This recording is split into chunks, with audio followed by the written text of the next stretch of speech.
Thank you very much, and thank you for that intro. And this is like the worst angle. This is it's gonna be YouTube. It's gonna be tagged double chin. So I'm gonna try to keep it short and sweet, even though I brought a billion things up here. I'm gonna read two pieces. I've been doing this thing on my website, my blog, where I write a notes on type essay every day. It's at daniellester.com if you want to check it out. So they're a little listy list essays, and it's really hard to write something every day, but that's why I did it, just to force myself to write. So I'm going to read one of those, and then I'm going to read something that's maybe a little bit more polished. Tomorrow I'm going to publish notes on words that sound dirty but are not, just to give you a little taste of that. Shaftesbury, Vermont. Kumquat, that's a classic. Freshman composition. Corn nuts. Green Bay Packers. Parker Posey, Kai Rizdal, Deep-Seated Regret, Cockatiel, and Self-Licking Stamps. That's a phantom first piece there. So this is an old student of mine who's definitely a foot fetishist, because I know his work, suggested I write notes on feet. So I think I knew what he wanted from me, but I couldn't give it to him. So these are numbered.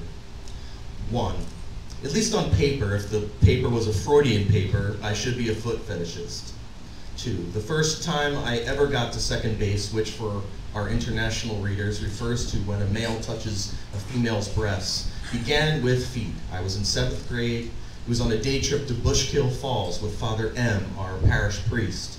A couple of altar boys piled in a station wagon in the rectory parking lot, and off we went. 3, Father M. would often take altar boys on trips to far-flung places. I remember one time Father M. called my mom. He wanted to take me on a cross-country drive to New Mexico, just me and him.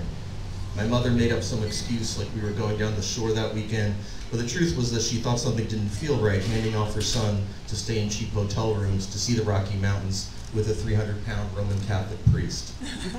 4, Bushkill was a one-day group trip, and so I got to go, and this time a girl came along. I think she was a special case maybe, a discipline problem at our school. I do remember she was older, in 8th grade, and she was womanly, with curves. 5, she spent the drive out, holding hands with another boy, who I seem to remember was not an altar boy. He was my age, but muscle-bound and tough. He might have beaten me up a few grades before. The couple might have even snuck kisses while Father M. went to get candy for us. 5A. Something must have happened to their romance while walking around the falls, or maybe she lost interest because on the long drive back, she joined me in the cargo area, just the two of us. 6. Oh, it's coming back to me now. She took a liking to me on the trip. I still don't remember anything else, the roar of water coming down or whatever, but there is this glimpse of us grabbing lunch at a picnic table.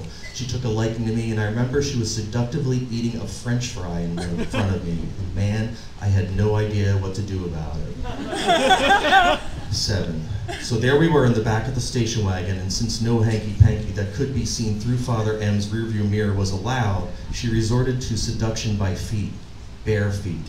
She slipped off her sneakers and ran her toes up and down my calves, covered by tube socks with red stripes. And I remember lying there, trying at once to pretend nothing was happening, chit-chatting with the altar boys and her jilted lover, and then focusing on the girl and those acrobatic feet, which seemed to envelop my whole leg. 8.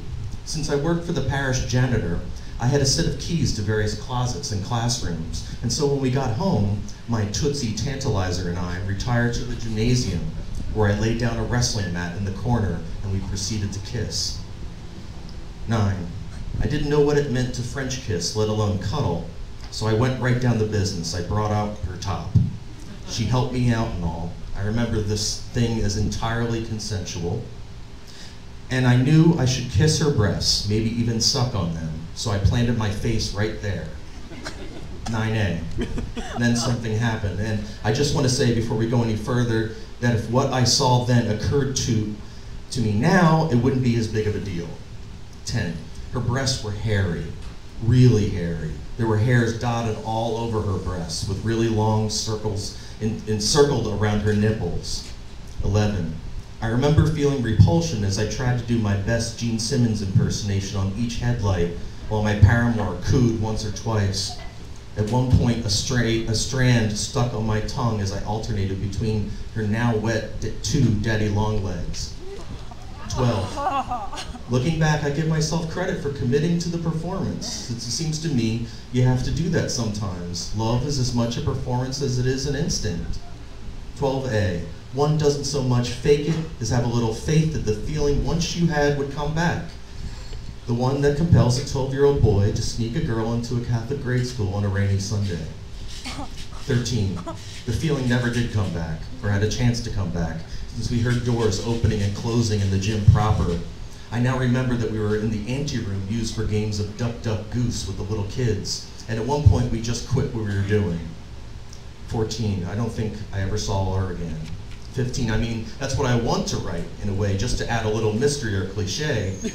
16. She might have said hi to me out in the playground the next day. The division among grades was intense at Our Lady of Perpetual Help. It was like apartheid without the oppression and institutionalized racism and violence. 17. No one's really played a proper game of footsie with me. The incident at Bushkill Falls drove home a couple lessons. The lessons you learn and never have to apply.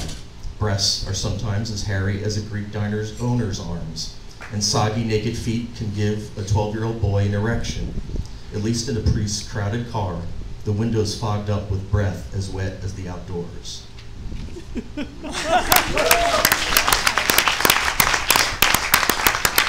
So, the whole literary first thing is you read shit you never read, right? This is fucking really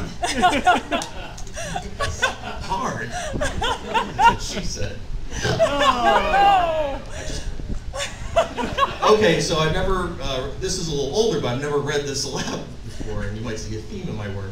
This is called Moby Cock, or the term paper. In spring 1989, I registered for a class called Melville and Pynchon. We were assigned 2 novels, Moby Dick and Gravity's Rainbow. The professor paired these books up, as far as I could tell, for their utter unreadability. The professor's name was Mull, Donald L. Mull. He lived up to his name. Mull mulled. Mull ruminated. He pondered. I recently attended a drone music event where these 15 people played the same cluster notes at the same time. That's how I would describe attending Melville and Pynchon on Monday and Wednesday mornings. Mull kept this register around an E flat as he lectured about portentous hermeneutics of the whale week upon week, or Slothrop, Pynchon's protagonist voyaging across Europe, and Calvinism, and whatever the fuck the rest of that book is about. From the heads of all ponderous, profound beings, Ishmael pronounces in Moby Dick, there always goes up a certain semi-visible steam. I saw no steam as I contemplated the whiteness of Mull's tennis sneakers, his wrinkled tan suit, his hands palsied from nicotine cravings. My own look in these years was meant to be profound and dangerous, but instead signified a studious lesbian of a certain age. Short hockey mullet, biker black jacket, white turtleneck, bright cardigan, cuff jeans, Doc Martens, and Morrissey glasses. Still in all, I like Mull, and here I should add that there's another definition for the word mull. Aside from to study or ruminate or ponder, it is to grind to dust, crumble or pulverize. Mull did that too. For me, more than anything, the class was about the struggle to sustain attention. I got high beforehand to help me just make it through 90 minutes of Melvillian mulling. I took notes as we ground Ahab's wooden leg into ontological, epistemological dust. I doodled as Mel pulverized the implications of the study of cetology, leviathans, and noble savages. Half the class didn't read either book past 100, page 100. These were the good English majors at Rutgers, Camden. They knew that reading cover to cover was a waste of time, time that was better spent writing papers hewing exactly to Mull's taste. Now that I myself am a professor, a detail that may surprise you, considering my admission that I did not understand this text or any text. I see these students as they butter up board instructors, game the system for easy A's, and fill perfect MLA formatted pages with jargon fucking nonsense. Back then, however, I didn't want to admit that I didn't understand these books. Back then, I did not face the limits of my intelligence gracefully. Soon the class itself turned into my great white whale, and that, as best as I can tell, is when I started seeing the cocks. Lots of cocks. Penises, phalli, everywhere. It wasn't difficult. I mean, we're talking about Moby Dick, which, when we take Moby and the hyphen out of the title, has the word dick in it. And then there's Melville's harpoons and long darts and omnitooled man-makers and pitch pullers and sperm and prods and grandismuses and elastic gun whales springing in and out, page after page. Whales fucking underwater, archbishoprics, cocks, dicks, everywhere. Then one day I came across a quote from D.H. Lawrence, where he calls Moby Dick the great American phallus. This was my breakthrough, my spout holding, hole misting. Avast there! For the first time, my academic career, unremarkable up to that point, had overlapped with my substantial marijuana habit and one of my real passions, dick and pussy jokes. On the day we were to propose topics, Mull ran out the clock holding court with the grad students who audited the class. They sat in the front row exchanging thoughts in a thick academic patois, beginning every statement with phrases like, "to be sure," or "this passage posits."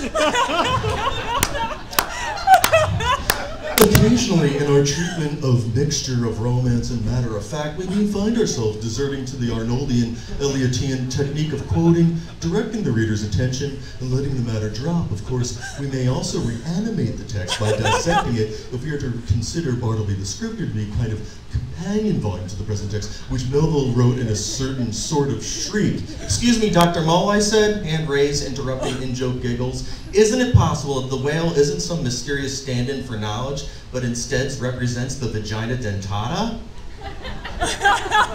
Mull grimaced at the mere mention of vagina. "Maybe Ahab is on a quest to take revenge on the whale, his castrating mother, and calls on the men aboard the Pequod to avenge the loss of his leg, which is really his penis." Never mind that castration means cutting your balls off, not your dick. And really, Ahab's wooden leg would be a penis replacement. I thought I was brilliant. Dr. Mull sniggered and coughed and said, "Well, yes," and then got back to mulling. "If I could read just one quote," I continued. "It's from the cytology chapter." I paused as students turned to the page in their Dell Classics edition. Mull's hands shook in a palsy, jonesing for tobacco. "Here it is. To grope down to the bottom of the sea after them, to have one's hands among the unspeakable foundations, ribs, and very pelvis of the world. This is a fearful thing. Don't you think the argument can be made that this is Melville's phallic fantasia?" I had practiced the question that morning, and all went as planned. I was giving my paper topic the low-key sell. If I said the book was chock full of cock, for instance, it would have whipped Mull into a Thomas Mann-type frenzy. My restraint, I felt, was admirable. "Squeeze, squeeze, squeeze all the morning long," I continued. "I squeezed that sperm till I myself almost melted into it. I squeezed that sperm till a strange sort of insanity came over me." The period ended. Mull bolted out and headed for the foyer, Dunhills and lighter in hand. Like most professors, I suspect he thought I was an idiot. I wanted him to think I was smart, or at least not dumb. I wanted to prove to him that I possessed a single original idea. So I went to the library and checked out 20 books of Melville criticism, a 3-volume Moby Dick concordance, and some interlibrary loan articles of great obscurity. For those weeks, I obsessed over books with unusual vigor, writing copious notes on little index cards. I was advancing Melville studies, or so I thought, by talking about vaginas with teeth, ruminating over sperm pumping with my metalhead friends. I felt like a public intellectual as I recited Moby Dick's most pornographic passages to my roommate, Derek, Rutgers Camden's biggest pot dealer, in between hits from his electric bong, handcrafted from an aquarium filter and a rubber hose. The death bong, we called it. It sounded like a foghorn crossed with a vibrator submerged underwater. "Come, let us squeeze hands all around. Let us squeeze ourselves into each other. Would that I could keep squeezing that sperm forever." I called my paper Moby Cock, Phallicisms in Melville's Moby Dick, as if you wouldn't get it, what it was about. Only one handwritten page remains in my files. To To travel the Pequod with Herman Melville, I began, is to embark on an exclusively male journey. To extract phallicisms from Moby Dick is simply to draw upon an already existent masculinity and reinforce it. The phallus, erect and flaccid, attached and unattached, appears in many implied and hyperbolic forms in Moby Dick, semicolon. The archetypal male symbol appears not so much as a motif, but as a fundamental mark in a classic search for manhood. In the lounge of Armitage Hall, I showed off the final draft to a graduate student. She was beautiful. She had long, straight hair, and she looked like a 70s girl and seemed impressed, or at least acted that way. We didn't get to Pynchon's book until mid-April. The discussions had centered mostly on puns that none of us would have gotten unless Mull explained them to us. There are allusions to sex, I guess. Whenever I see a used copy of Gravity's Rainbow in bookstores, I notice that most spines aren't creased past 112, and you find out everything was a fucking dream. That's when most people throw Pynchon's opus across the fucking room. Though I somehow made it all the way through, there was no way I could put together a cohesive thought. For the final exam, instead of trying to develop a theme, I decided to fill 3 blue books transcribing from memory a science fiction story my father had made up.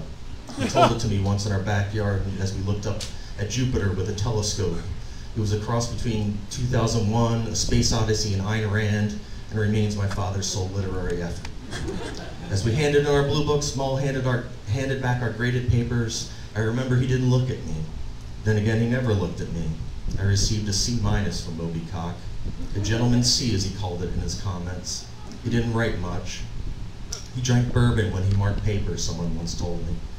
I deserved the grade. The writing, I'm sure, was horrible, mechanically and on a thought level. And I can't help but wonder how I would have graded the paper myself. Would I have encouraged a Moby Cock paper topic? I mean, when we got to the part where Stubb, the second mate, dons the skin of a whale's penis and conducts some pagan ceremony, would I have said, my dear boy, sometimes a whale foreskin is just a whale foreskin? It would be 12 years until I saw Donald Mull again. By then, I was out of graduate school and living in Williamsburg. I met up with my college friend Kevin, who was screening a film he directed at the Anthology Film Archives. He had just won the Slam Dance Film Festival. Its plot involves a junkie who cross-dresses to get smacked. There, sitting at the table with Kevin in a Russian bar in the East Village, was a frail man in a light-colored suit and white sneakers. It was Mull. He'd given Kevin money for the film, which earned him the illustrious title of associate producer. We drank vodka shots and talked about good old Rutgers Camden, Henry James, and modern poetry. By this time, I learned that Mull was, in fact, gay, that he loved cats, and his boyfriend's name was Titty. I didn't bring up Moby Cock since I doubted he would remember me, but he did. I enjoyed your comments in class, Mull said had he outdrunk me 2 shots to 1, particularly about the Melville. And then he said something else. I could tell you were a writer. I blushed. Such encouragement, a decade after the fact, had me floating across 2nd Avenue. What else do I remember about that night? I remember that Mull cussed like a sailor, that when it was time to go, I said, let us go then, you and I. And Mull recited the rest of Eliot's Proof Rock for me. I remember that he held my arm as we crossed 2nd Avenue, that I helped him with his coat as he took a seat. When the movie started, and the white projector beam hit his face just so, he grinned proudly, a grin he would hold until the final credits. Thanks.